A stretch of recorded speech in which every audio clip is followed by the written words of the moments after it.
capítulo 4 de Marcos, o Evangelho de Marcos. Abram as Sagradas Escrituras, no Evangelho de Marcos, capítulo 4.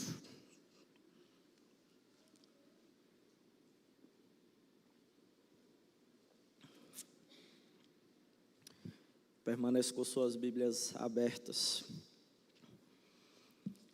Você já parou para pensar como o seu e o meu coração, eles lidam com as coisas da vida? Eu não estou falando do órgão que bombeia o nosso sangue, mas daquele espaço invisível dentro de você, dentro de mim, onde moram as nossas emoções, os nossos medos, as nossas decisões, nossos sonhos e nossas feridas. A verdade é que todos nós carregamos alguma coisa em nosso coração. Alguns carregam mágoas antigas, outros carregam dúvidas profundas. Tem gente que vive com o coração pesado pelas pressões diárias, a correria do dia a dia, a necessidade de ser aceito em algum grupo, o medo de falhar ou simplesmente o cansaço de tentar encontrar um propósito em todo esse caos. Talvez você esteja aqui e já tenha ouvido falar de Jesus.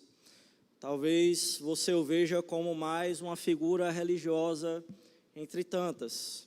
Mas o que ele tem a dizer toca justamente nesse local escondido que ninguém pode alcançar, a não ser ele, o seu e o meu coração.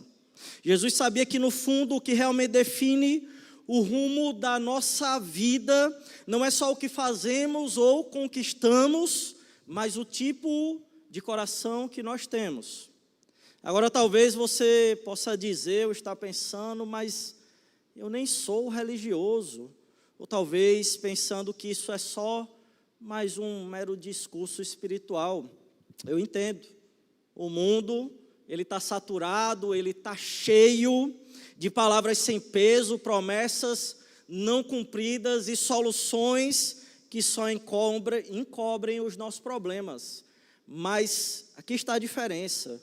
O que Jesus oferece não é uma mera fuga da realidade, é uma transformação a partir da sua realidade e da minha realidade, a partir de dentro. Ele não veio apenas para informar, Jesus ele veio para transformar, e tudo começa no seu e no meu coração.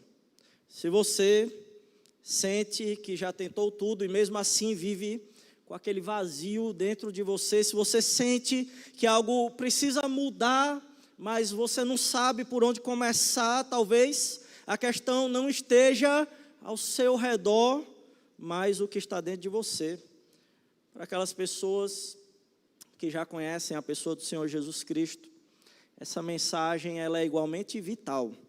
Porque mesmo para quem já conhece o Rei Jesus, pode com o tempo o seu coração ser endurecido, o seu coração ser ressequido, o seu coração, ele se encher demais com outras prioridades que esse mundo nos oferece.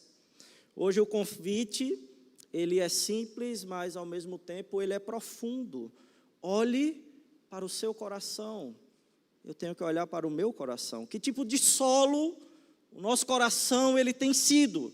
Aquele que está disposto a obedecer o ensino e a receber o ensino do Rei? Porque a realidade é essa, o que Jesus quer semear em você e em mim, tem o poder de transformar as nossas vidas. Mas tudo depende como está o nosso coração. É isso que Marcos ele vai nos ajudar a refletir hoje. Acompanhe comigo Marcos capítulo 4, iremos ler os versículos de 1 a 20. Diz assim o texto sagrado: Voltou Jesus a ensinar à beira-mar, e reuniu-se numerosa multidão a ele, de modo que entrou no barco onde se assentou, afastando-se da praia. E todo o povo estava à beira-mar, na praia. Assim, lhes ensinava muitas coisas por parábolas, no decorrer do seu doutrinamento. Ouvi, eis que saiu o semeador a semear. E ao semear, uma parte caiu à beira do caminho, e vieram as aves e a comeram. Outra caiu em solo rochoso, onde a terra era pouca, e logo nasceu, visto não ser profunda a terra. Saindo, porém, o sol a queimou, e porque não tinha raiz, secou-se.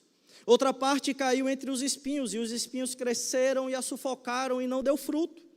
Outra, enfim, caiu em boa terra e deu fruto, que vingou e cresceu, produzindo a 30, a 60 e a 100 por um.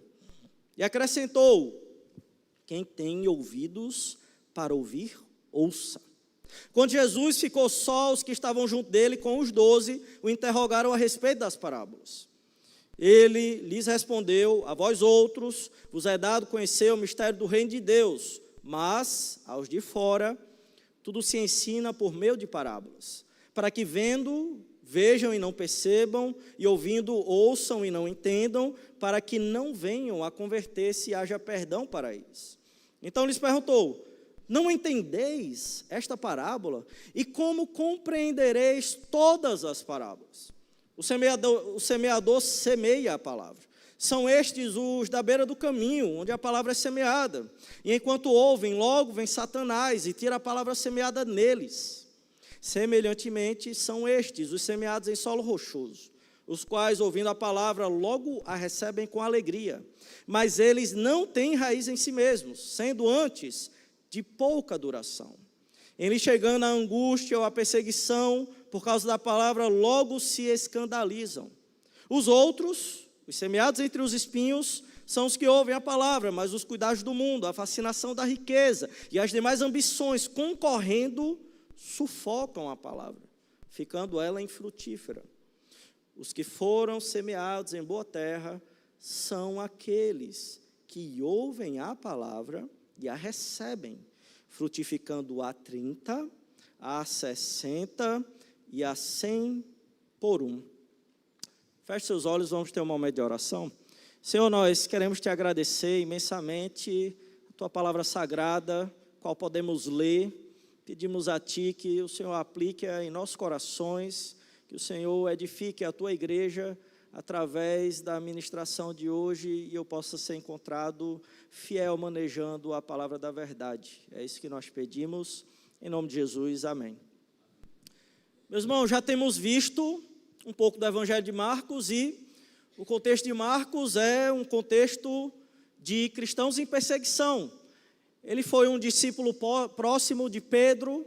Pedro o acompanhou, provavelmente ele estava escrevendo de Roma para as pessoas de Roma, os cristãos que ali estavam, e provavelmente estavam sofrendo a perseguição do imperador Nero. Então era um contexto extremamente difícil. E os cristãos, eles estavam em dúvida, a perseguição, ela é difícil, há muita apostasia, e no meio de tudo isso, Marcos ele vai explicar agora, olha, o que importa em toda essa situação, ela vai descrever o que se passa no meu e no seu coração. Vou esclarecer algumas coisas para vocês, e vocês vão entender a respeito do rei, que não veio com uma coroa, um rei que ele não veio com poderio militar, mas um rei que ele é poderoso, e o poder dele está na sua palavra, e o poder dele está no seu serviço, nas suas ações, diferentemente de qualquer outro rei.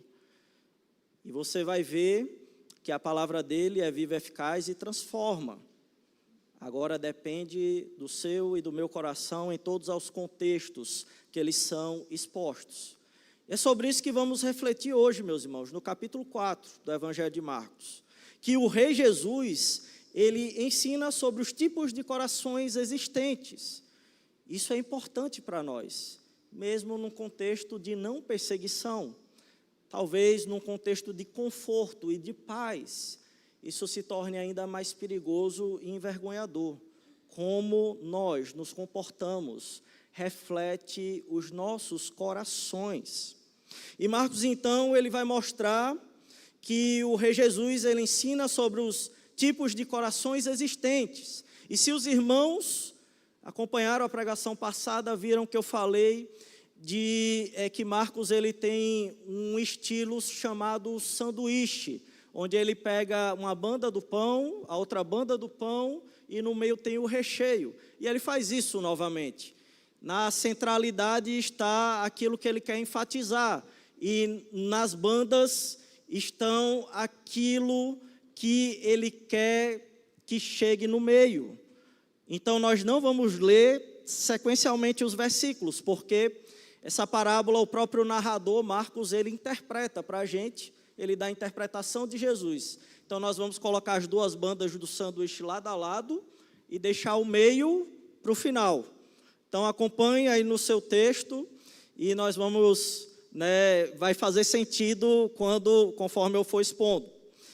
Então, a primeira coisa que nós vemos é que Marcos ele vai mostrar a ênfase do ministério do rei que está no ensino. Ele vem mostrando já isso, mas ele mais uma vez vai enfatizar isso novamente, que ele está no ensino do Rei Jesus, e esse ensino ele é importantíssimo. Vamos ver versículos 1, 2, 3 e 14. Acompanhe aí comigo. Diz o seguinte: voltou Jesus a ensinar à beira-mar, e reuniu-se numerosa multidão a ele. Então perceba, mais uma vez, Marcos ele está mostrando que apesar da rejeição, a multidão ele continua crescente a um ponto tal que aquele barco que estava preparado pelos discípulos e que Jesus ele temia que a multidão o esmagasse, mas mesmo assim ele não impede que a multidão venha até ele. Esse barco ele é usado, porque acontece aquela previsão. A multidão se encheu de um modo tal que Jesus agora ele vai usar um púlpito diferente, o barco, e não as sinagogas, que geralmente eram usados pelos mestres. E o texto diz o seguinte: Jesus ele se assentou afastando-se da praia, e todo o povo estava à beira-mar na praia. Versículo 2: assim lhes ensinava muitas coisas por parábolas, no decorrer do seu doutrinamento, ou como a Nova Versão Internacional traduz, dizendo em seu ensino. Então Marcos ele vai acrescentar mais uma coisa, além daquilo que a gente já sabia, como o ensino de Jesus ele tinha resumido até agora. Como é que ele resumiu o ensino de Jesus? Capítulo 1, é chegado o reino de Deus, está cumprido, arrependam-se e creia no Evangelho de Deus. O Evangelho de Deus sou eu, como nós vimos no capítulo 1, versículo 1, é Jesus o Cristo, o Rei, o Filho de Deus. Então agora Marcos ele vai organizar de uma forma que a gente vai ver algo a mais do ensino de Jesus, ele vai detalhar para a gente. E ele diz no versículo 3 que o ensino de Jesus foi o seguinte, por meio de parábolas, que a gente também já viu, um modo de parábola no capítulo 3, que ele fala do valente, representando Satanás. Então, parábolas eram uma forma de Jesus, ele não se ater especificamente à escritura do Antigo Testamento, mas ele se ater à ponte de contato que tinha com o povo da época, que era um povo simples, sem educação, e usando relatos de experiência da vida para mostrar realidades espirituais. E aí, Marcos ele vai narrar agora essa parábola, versículo 3. Veja o que Jesus falou: ouvi, eis que saiu o semeador a semear. Versículo 14, qual é a interpretação disso? O próprio Marcos ele nos dá. Versículo 14 diz: o semeador é aquele que semeia a palavra. Meus irmãos, aí já tem uma reflexão para a gente. Porque veja só, se precisa de semeador para semear, então pressupõe que tem que ter gente para ensinar. E Jesus ele já está falando para os seus discípulos, porque ele selecionou os seus discípulos, e ele selecionou 12 dentre aqueles seus discípulos, E agora Jesus ele já está falando, o semeador sou eu, no momento, mas para quem está lendo naquela época, sabe, em contexto de perseguição, que agora esse papel de semear é deles. Em contexto de perseguição, vocês, meus discípulos, têm que semear. Então, todo aquele que disse, que confessou os seus pecados, se arrependeu, creu no Evangelho de Deus, conforme pregado pelo Senhor Jesus, agora é seu discípulo. E a gente já viu o que é que os discípulos, eles fazem. Eles deixam tudo o que estão fazendo para seguir o seu rei. E agora a prioridade deles é diferente. Eles não andam mais conforme o curso desse mundo, mas eles andam com um curso de tempo diferente, o tempo do reino de Deus que chegou.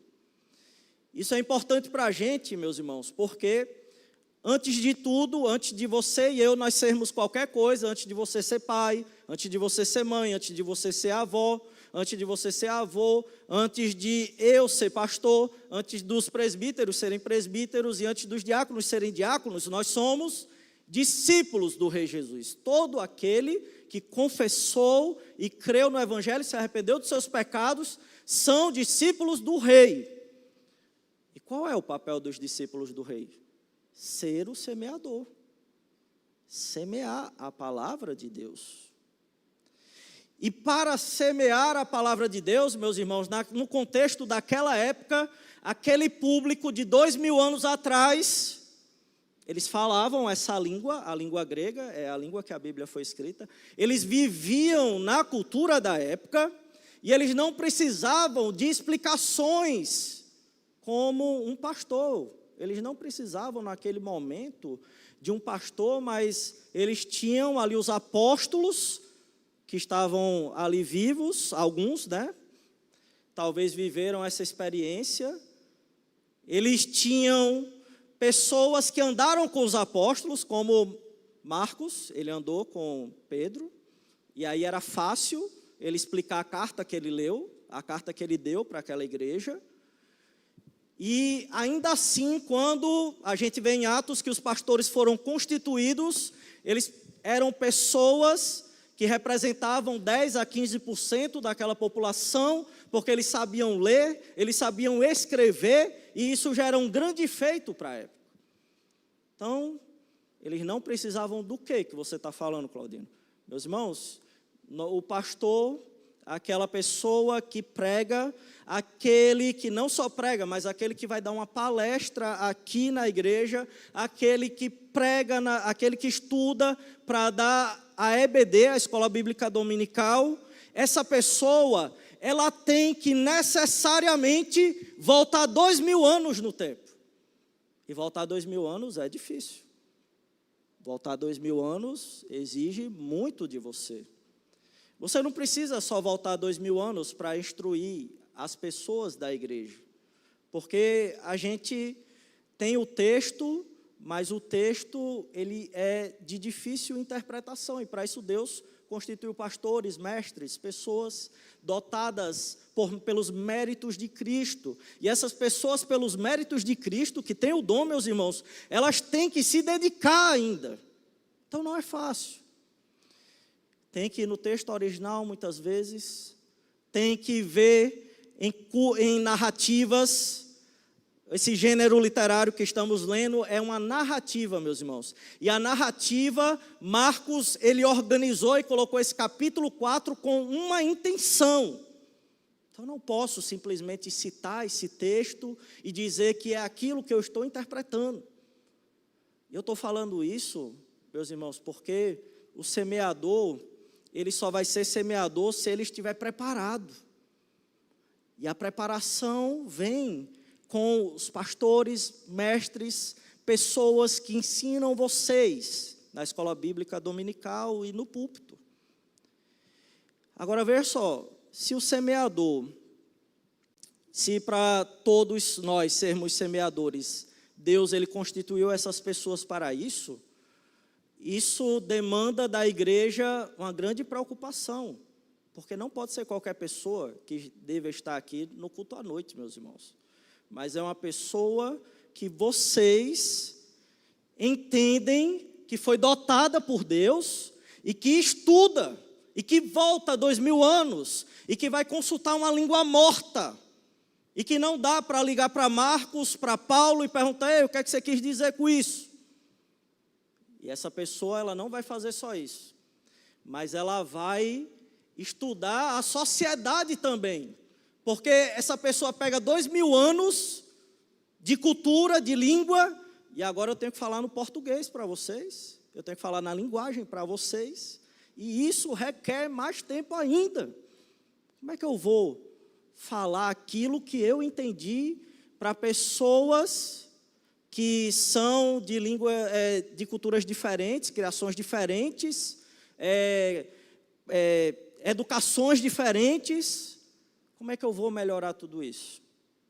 Por isso que eu falo até do feedback para vocês, é por causa disso, meus irmãos, é um trabalho extremamente difícil e árduo, e não pode ser qualquer pessoa, que vocês ouvem a pregação até na internet, porque com o acesso à informação, nós vemos uma série de pastores e de pessoas que estão interpretando as escrituras erradas, e principalmente textos narrativos, é de onde vêm as heresias, assim como o Evangelho de Marcos, porque numa história eu posso falar qualquer coisa, e as pessoas aceitam, porque eu leio a Bíblia, e aí dizem: não, está expondo a Bíblia. Então, isso requer de mim muita dedicação, e de vocês fiscalização, para ver se está condizendo com as Sagradas Escrituras. E aí, depois disso, nessa parábola a gente vê, vamos supor que está tudo ok, pastor, professor de EBD, está tudo ok na igreja, vocês são pessoas dedicadas que fiscalizam, que leem as escrituras todos os dias, e você vê assim: isso aí que o pastor está falando está certo, isso aí está, porque o Espírito Santo habita em vocês, meus irmãos, então não subestime o Espírito Santo, né? Paulo, quando ele vai falar que a igreja de Corinto levou o julgamento para os ímpios julgarem, é o quê? Ele fala: o mais simples da igreja julgaria isso aí, não os doutores desse mundo. Então, não subestime o Espírito Santo, ele capacita vocês, por mais que ele possa ter me concedido o dom. Mas admitindo que tudo isso está perfeito, existe outra coisa. Veja, o semeador semeia a palavra. E o semeador, se são todos os discípulos do Senhor Jesus, se precisa dessa capacitação hoje em dia, a pergunta é: você e eu, nós temos estados nas escolas bíblicas dominicais, nós temos estado no domingo à noite na igreja, nós temos estado nos momentos em que essa capacitação vai ser realizada? Porque se a gente não tem estado nesses momentos de capacitação, nós não iremos semear a palavra. Não tem como. A palavra, ela se semeia através da palavra de Cristo. A palavra de Cristo está nas Sagradas Escrituras. Se vocês e eu não sabemos das Sagradas Escrituras, não tem como eu ser o semeador e semear a palavra, porque eu vou falar coisas do meu pensamento. Teve até uma amiga minha que eu estava aconselhando certa vez, e ela é líder de casal em uma determinada igreja, e através dos nossos estudos, ela percebeu o seguinte, ela falou: Claudino, deixa eu dizer uma coisa para você, eu estou percebendo que quando eu vou aconselhar alguém, eu falo mais minhas percepções, e não a Bíblia. Eu não tiro do texto bíblico aquilo que eu estou aconselhando. E ela percebeu que ela não estava semeando a palavra. E eu falei: é difícil assim. Você tem que ser um leitor da Bíblia, você tem que guardar a Bíblia no seu coração, e aí sim você vai ser o semeador da palavra. Agora veja, meus irmãos, naquela época, perseguição. Naquela época, acordar, será que eu vou acordar? naquela época que o público primeiro de Marcos estava recebendo isso, o cristão estava sendo morto, estava sendo pendurado, estava sendo dilacerado por feras. E o que é que eles faziam? Se reuniam para aprender a palavra de Deus. Aí eu estava até falando com minha esposa, eu falei assim, Graça, o nome da minha esposa é Graça. Eu falei, Graça, eu me envergonho de mim mesmo, muitas vezes. Porque eu durmo numa cama confortável, eu tenho um salário, graças a Deus, não passo fome. E às vezes eu luto contra a preguiça. E às vezes eu luto contra mim mesmo. Às vezes eu luto, será que eu faço isso hoje? Será que eu invisto nessa vida? Enquanto esses irmãos, eles só faziam. Eles estavam ali dormindo, quem sabe, em algum canto muito horrível. Eles estavam, a qualquer momento, poderia acordar e alguém matá-los. E meus irmãos, talvez você viva na mesma realidade que eu e você durma tranquilo. E você se diz hoje cristão e você vai acordar amanhã tranquilamente por causa disso. Mas esses irmãos que Marcos está falando não tinham isso. E se eles não tinham isso, talvez nós tenhamos que nos envergonhar no estado de paz em que a nossa sociedade vive, em que dá para eu pregar o evangelho em qualquer canto no Brasil sem morrer por isso. Então, quem sabe a gente comece pelo menos a comparecer nos momentos de ensino da palavra de Deus, para nós sermos semeadores da palavra. E aí, Marcos, ele não vai falar só sobre isso, que o ministério de Jesus enfatiza o ensino e que seus discípulos, eles vão propagar esse ensino, assim como o próprio Cristo fez. Mas ele fala que isso, além de depender da palavra, depende concomitantemente, ao mesmo tempo, do coração. E aí Marcos ele vai escrever agora, na parábola que Jesus diz, o primeiro tipo de coração, que eu coloquei como coração duro. Veja aí versículo 4 e versículo 15. Diz assim, versículo 4, e ao semear, uma parte caiu à beira do caminho, e vieram as aves e a comeram. E qual é a interpretação? Versículo 15. São estes os da beira do caminho, onde a palavra é semeada, e enquanto a ouvem, logo vem Satanás e tira a palavra semeada neles. E percebam uma coisa, meus irmãos, essa pessoa de coração duro, e quem sabe a gente rapidamente, numa leitura, a gente diga, eu não sou esse. Sabe qual a reflexão que eu pensei?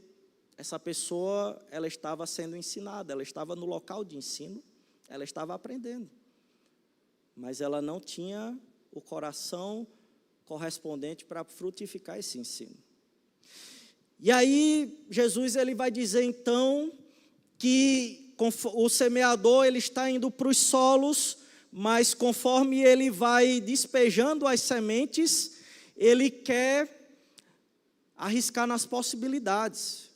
E uma das possibilidades é aquela semente na beira do caminho, enquanto ele chega no solo reservado para, de fato, a frutificação. Então, essa pessoa que está à beira do caminho, ela representa pessoas que nós já vimos que estão no meio da multidão. E Deus tem a misericórdia para não ser nenhum de nós. Essas pessoas, elas eram, como já vimos, aqueles líderes da nação. Eram os teólogos, eram aqueles que estudavam teologia, eram aqueles que sabiam muito. Eles eram conhecedores, eram os fariseus, eram os sacerdotes, eram os herodianos, eram os escribas, as pessoas letradas que ensinavam para a nação naquela época, estavam com o coração endurecido em relação ao Messias prometido.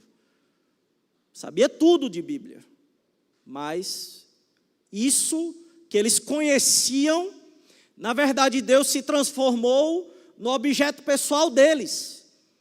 Se transformou naquilo, num ser impessoal, num ser que não tem emoções, sentimentos, mas é simplesmente uma fonte de conhecimento. Eu sou da linha calvinista, eu sou de determinada linha, eu sou assim. Aí a pessoa vai se enchendo de conhecimento, mas esse conhecimento não reflete uma sensibilidade espiritual, não reflete emoções com relação ao Deus Todo-Poderoso, porque esse tipo de pessoa trata a Deus como simplesmente um objeto do seu estudo, como muitas vezes acontece no seminário, e é a principal luta para um seminarista ou para quem lidar muito com o conhecimento, é esse orgulho que pode vir a nos cegar, esse monte de conhecimento, sem entender que Deus é um Deus pessoal, que a Bíblia, como falei na quarta passada, é uma carta de amor do seu Deus, e o seu Deus, Ele quer que você se relacione com Ele, e você não pode chegar e perguntar: isso é certo, isso é errado, será que eu posso isso, será que eu posso aquilo? Você deve se perguntar: como eu faço para amar mais a esse Deus? Será que eu fazendo assim eu amo mais Ele? Será que eu fazendo isso eu agrado mais Ele? Ou será que eu reflito um coração que está duro, que a palavra não penetra, mas apenas o conhecimento, e eu perco a sensibilidade espiritual? O texto diz que logo vem Satanás e recolhe, porque não entra no coração. Essa palavra não entra em determinados corações. E por isso, talvez para os leitores primeiros daquela época, eles diziam: por isso que aqueles que a gente achava que mais iriam reconhecer a Jesus como Messias foram os que mais rejeitaram, porque estavam cheios do conhecimento ao ponto de bloquear um rei que vem em humildade, um rei que serve, um rei que se relaciona com os pecadores, um rei que vem totalmente diferente do que eles estavam aguardando. Nós vamos ver também que Marcos ele vai nos mostrar um segundo tipo de coração, o coração raso, versículos 5, 6, 16 e 17. Acompanhe comigo, versículos 5 e 6.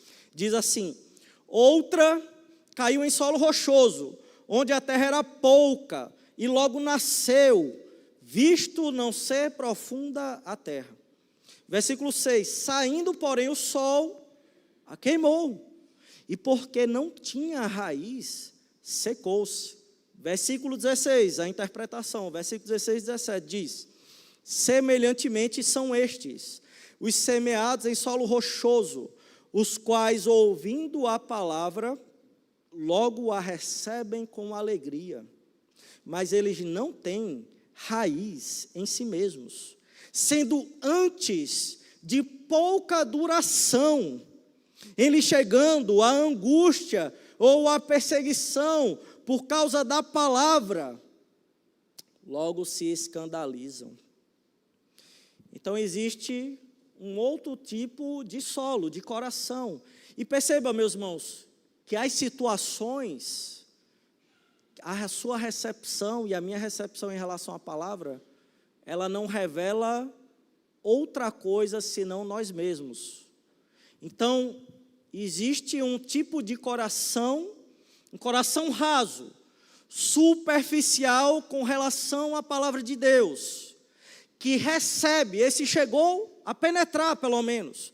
A pessoa estava no local de ensino, estava aprendendo a palavra, os discípulos saíram a semear, o próprio Rei Jesus saiu a semear nesse tipo de coração que estava misturado com a multidão.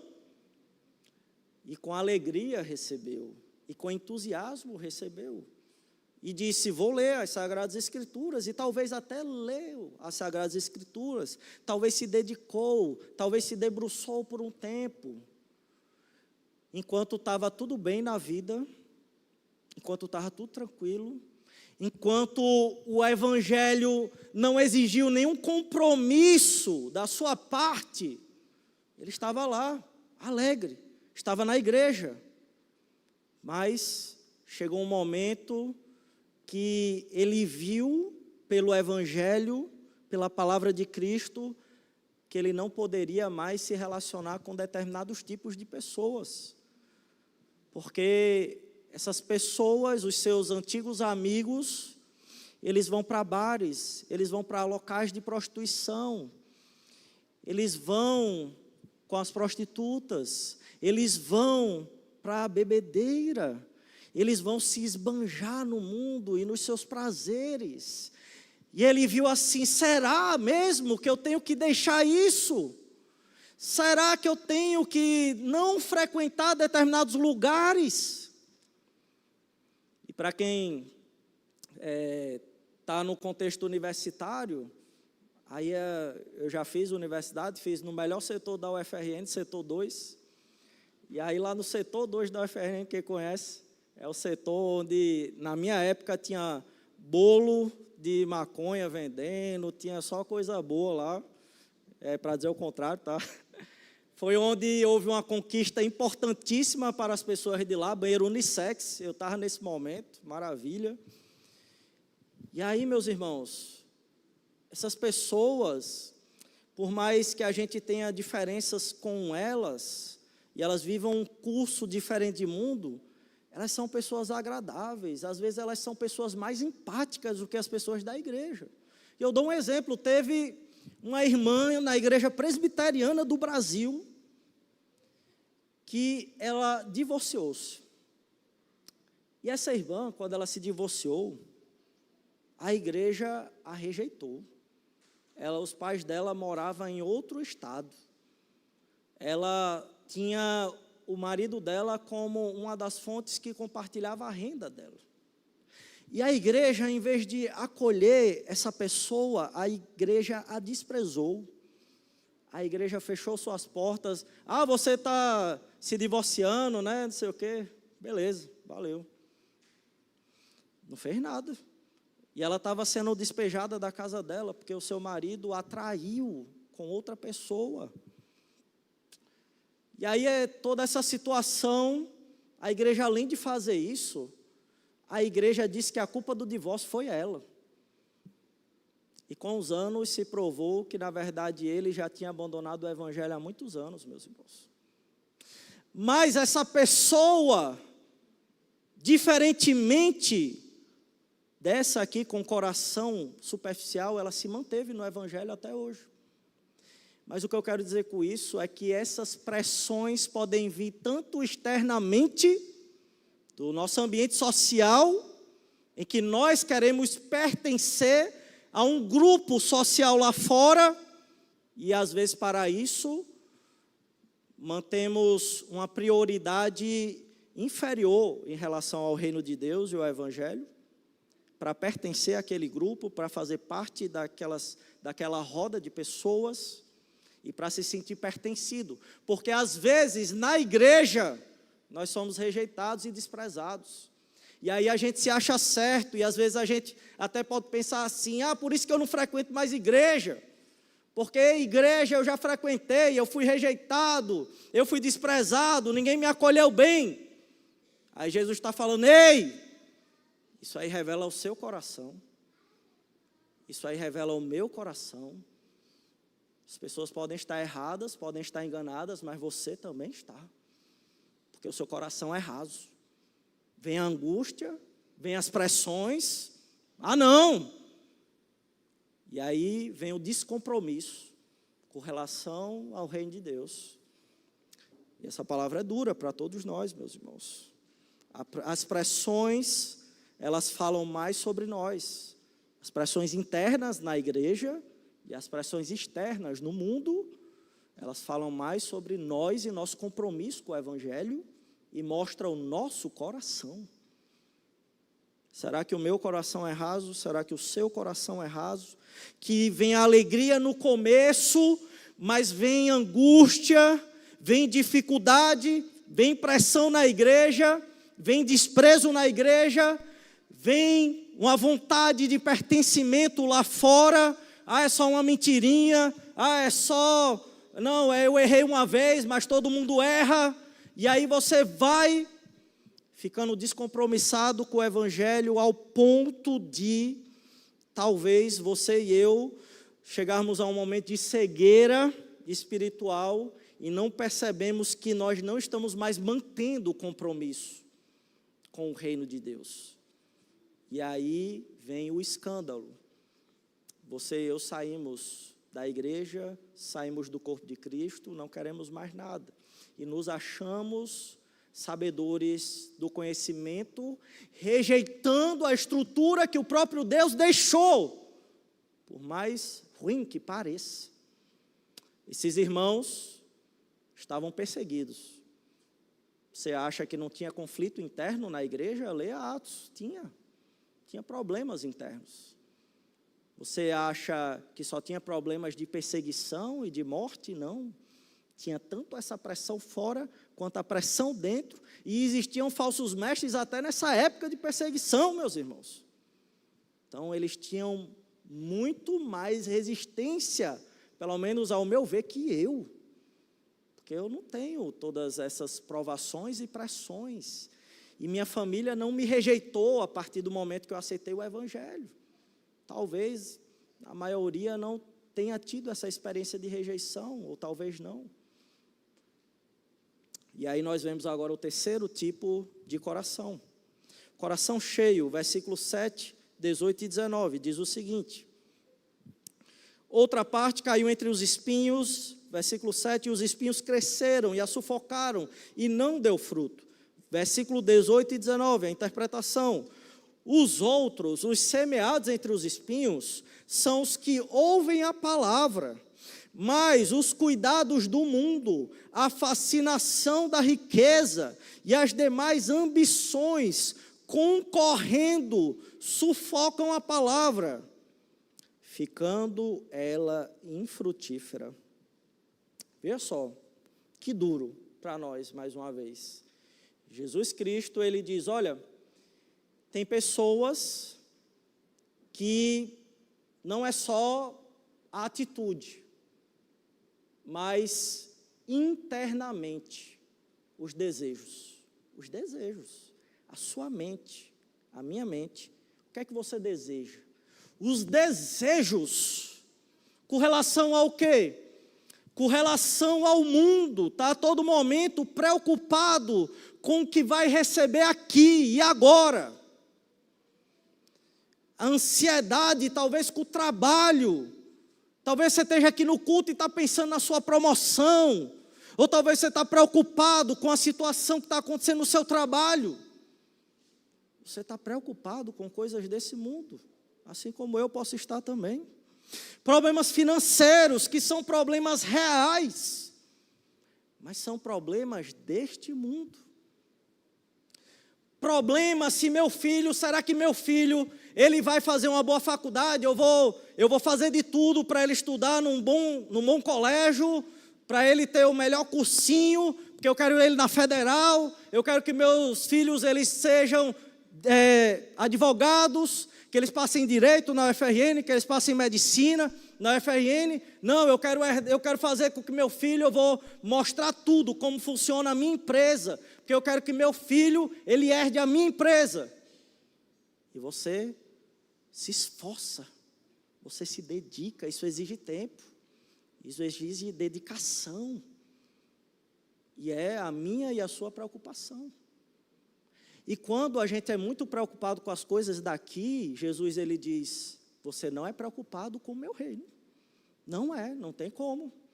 Não tem como você fazer as duas coisas. O que é que você vai priorizar mais? Será que esse tanto de esforço que eu demonstrei aqui nesses exemplos é o mesmo esforço que eu e vocês nós dedicamos para forjar um discípulo de Cristo? Toda essa preocupação que a gente tem com as coisas deste mundo. E aí, Jesus ele não fala só essas preocupações, mas ele fala uma preocupação muito problemática para todos nós. O engano com as riquezas, a ilusão de ter dinheiro, a ilusão de ter bens materiais. Meus irmãos, eu comecei a minha vida profissional sendo atendente de fast food, e eu gastava o dinheiro que eu tinha compatível com aquilo que eu recebia.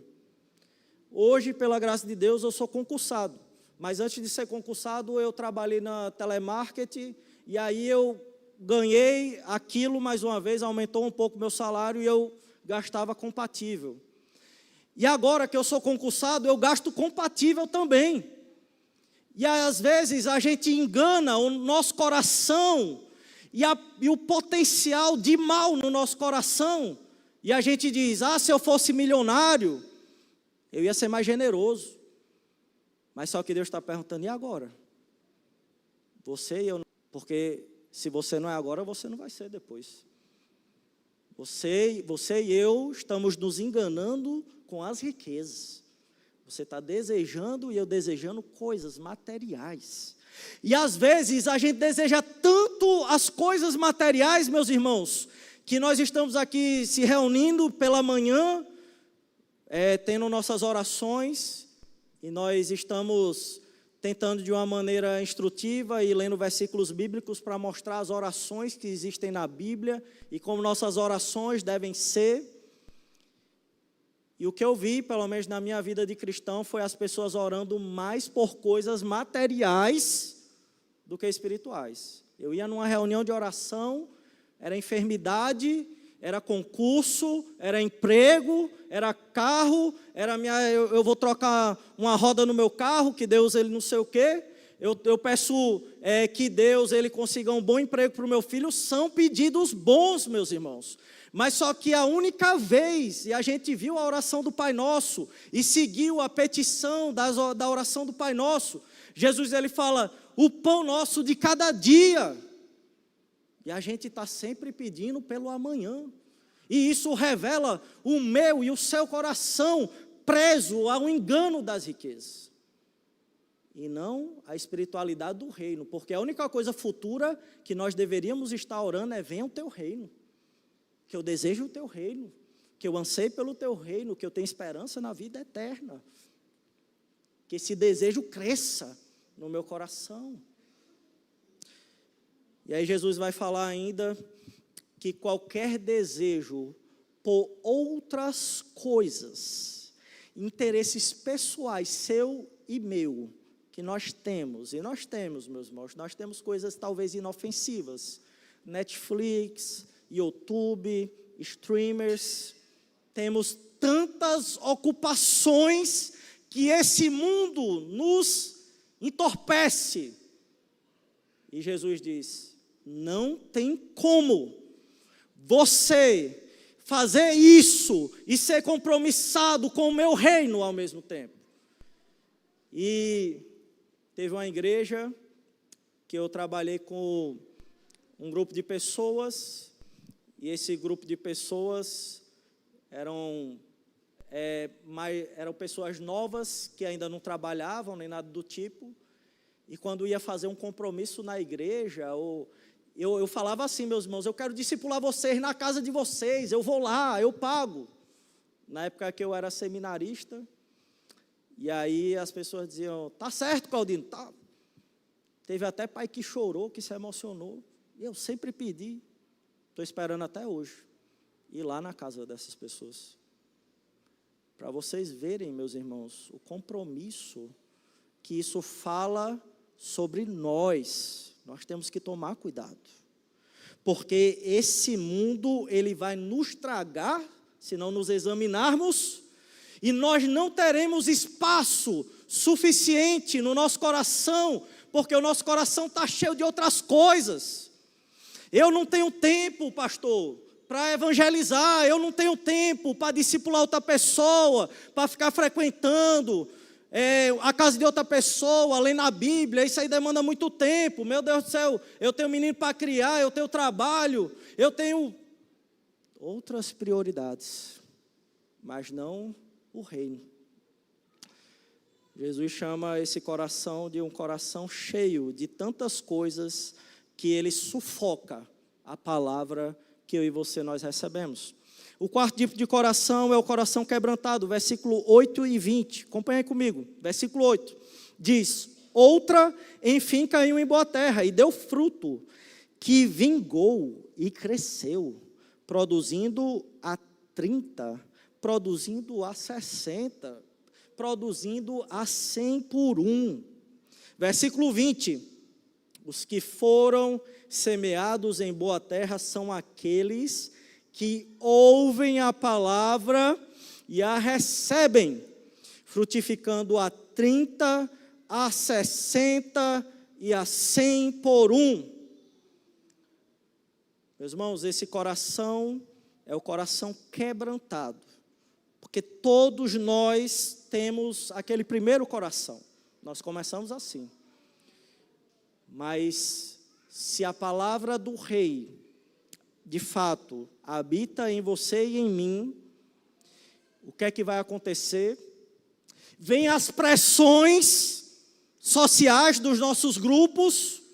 Talvez você tenha um grupo de amigos muito antigo, que eles se reúnem para falar um monte de baboseira, um monte de coisa que não tem nada a ver com o reino de Deus, e você, em vez de ser luz, de amar essas pessoas e de semear a palavra para eles, talvez você nunca fez isso. Mas aquele coração quebrantado, ele vai estar ali nesse mundo, ele vai estar ali nesse grupo, e ele não vai ceder à pressão social. Ele vai usar esse grupo, ele vai usar este mundo para plantar a boa semente. Ele não vai ceder aos desejos dos seus amigos para manter a amizade. Mas ele vai semear a palavra. Ele vai vir para a igreja, ele vai ser magoado, porque relacionamento magoa. Ele vai vir ser ofendido muitas vezes aqui na igreja por um irmão que está há 40 anos na igreja. Ele vai talvez ser desprezado aqui na igreja. Talvez você vá sofrer aqui na nossa igreja. Mas você vai frutificar.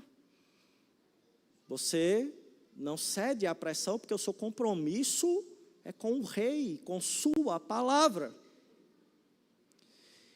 Vai vir desejos de riqueza, vai vir desejos para você priorizar a si mesmo, vai vir outros interesses que vão ocupar o interesse que eu e vocês, nós deveremos ter na palavra de Deus e em expansão do reino de Deus. Vão vir. Você vai usar o seu salário para você mesmo. Você vai construir casa, você vai comprar o melhor carro, seu filho, ele vai cursar a melhor faculdade. Mas essa palavra que foi semeada naqueles que recebem, que é solo fértil, essas coisas não vão concorrer com o compromisso que ele tem do reino. E o compromisso dessas pessoas é tão forte com o reino, que elas frutificam a 30, a 60, a 100 por um. Cadê os frutos?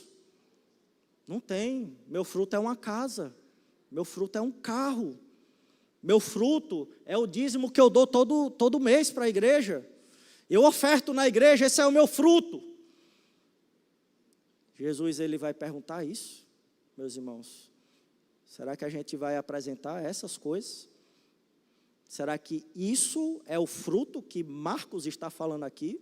Ou será que Marcos, ele está falando de pessoas, de discípulos, de multiplicação que você fez no reino, porque você usou o seu recurso, porque você usou o seu trabalho, porque você usou o seu tempo, porque você deixou os seus interesses por esse mundo que das artes, do YouTube, de uma série de TV, e você renunciou o seu desejo para que outro fosse prioridade, para que o reino de Deus fosse prioridade, para frutificar no reino de Deus, e você semear e fazer crescer o reino de Deus.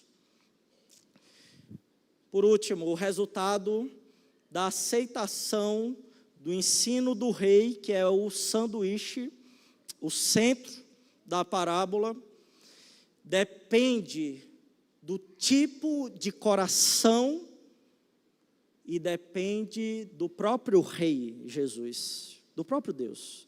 E versículos 9 a 13, vamos ler, acompanhe comigo. Diz assim: e acrescentou: quem tem ouvidos para ouvir, ouça. Então perceba, ele fala 3 vezes, ouvir, ouvir, ouvir. Não é ouvir, meu irmão e minha irmã, e decorar, e guardar, e ser algo mecânico a palavra de Deus, mas é você ouvir atentamente, guardar no coração e aplicar na sua vida, e viver o Evangelho. Versículo 10, quando Jesus ficou só, os que estavam junto dele com os 12 o interrogaram a respeito das parábolas. E aí perceba, está no plural, parábolas. E o que muitos estudiosos concordam é que, como eu disse, esse é um texto narrativo. Então Marcos, se você ler Lucas, que ele se preocupa mais com a ordem cronológica das coisas, ou seja, a ordem que aconteceu de fato as coisas, você vai ver que Marcos, ele organiza as coisas e os fatos, a história de Jesus, os discursos de Jesus, de uma maneira diferente. E essa maneira diferente é para ele alertar as pessoas com relação a algo que ele quer trazer. E o que ele quer trazer aqui para a gente é que Jesus ainda não falou um monte de parábolas. Ele está falando a segunda aqui. Mas Marcos está falando tipo assim, todas as parábolas dependem dessa. Se você não entender essa, você não vai entender nenhuma. Você está vendo como o nosso Deus, ele se importa com o nosso coração? E aí, continuando, versículo 11, ele diz: ele, Jesus, lhes respondeu: a vós outros vos é dado conhecer o mistério do reino de Deus, mas aos de fora tudo se ensina por meio de parábolas. E perceba, se você leu o capítulo 3, o finalzinho, você vai lembrar que tem os de fora, que até a família de sangue de Jesus, naquele momento estava nos de fora, estava no grupo de fora. Os escribas e os fariseus nos grupos de fora. E quem estava no grupo de dentro? Aquele que se aproximava com o coração quebrantado, contrito, e estava ouvindo o ensino de Jesus, estava interessado em aprender do rei. Esses são os de dentro. Então Marcos já retoma de novo aquela diferença que ele fez. E esses de fora, e não os de dentro, que são seus discípulos, porque ao mesmo tempo, meus irmãos, pressupõe o seguinte, que quem está dentro, quem tem um coração quebrantado e contrito, ele é chamado por Jesus. E ele tem a vontade de aprender com Jesus. E ele vai, e isso implica que ele vai perguntar a Jesus as suas dúvidas, porque ele quer aprender. Ele é um aluno que está querendo absorver o ensino e aplicar. Então é por isso agora o entendimento dessa citação de Isaías 6, que Marcos vai fazer agora, versículo 12. Para que vendo vejam e não percebam, e ouvindo ouçam e não entendam, para que não venham a converter-se e haja perdão para eles. Por que não vai haver perdão para eles? Porque eles não vão se converter, porque eles estão fora. Jesus fala a parábola e eles vão saber o significado da parábola, eles têm a vontade de perguntar. Não, eles estão por satisfeitos já. Eles não têm um relacionamento e não querem um relacionamento com o Rei Jesus. Então eles não vão como os discípulos próximos ao Rei, que quer um relacionamento com o Rei, e que inclusive a gente vai ver em Marcos que muitas coisas os discípulos não compreenderam totalmente os mistérios do reino, mas eles tinham o coração quebrantado, eles tinham o coração contrito, que se aproximou do rei, que se arrependeu dos seus pecados e que se converteram e que procuraram se corrigir. Diferentemente desses que estão fora, que ouvem, que a princípio diz, é isso que está escrito, tá bom, tchau, é suficiente.